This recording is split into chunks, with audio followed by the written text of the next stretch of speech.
Hey guys, it's Adam here from Optimum at Homebush. Today I'm going to take you guys through a very quick and easy stretch that many people do incorrectly. We're going to be talking about the kneeling hip flexor stretch. I've got Queenie here who's going to be helping me out to demonstrate this.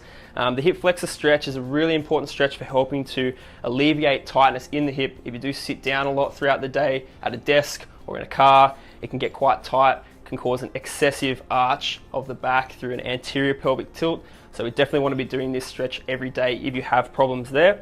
The stretch that I'm talking about here, as we come down, a lot of people perform this stretch in a kneeling position, and what they usually do, and I'll get Queenie to demonstrate it now, is they lunge forward and actually create a big arch in their lower back because they're coming too far forward.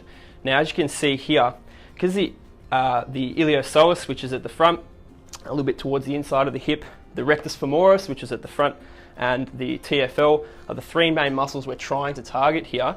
But in this position, with Queenie's lower back in that arched position, the psoas is actually not lengthening. So what we want to do is we're going to come back off that stretch and we're going to perform a very strong posterior tilt of the pelvis. So where we tuck the tailbone in underneath the body.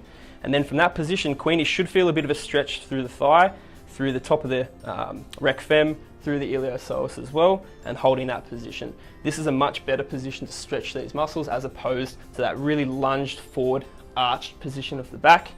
A couple of variations to this, if you want to target the TFL a little bit more, which is this muscle down the side of the thigh, you can just take the back foot and twist it inwards, okay?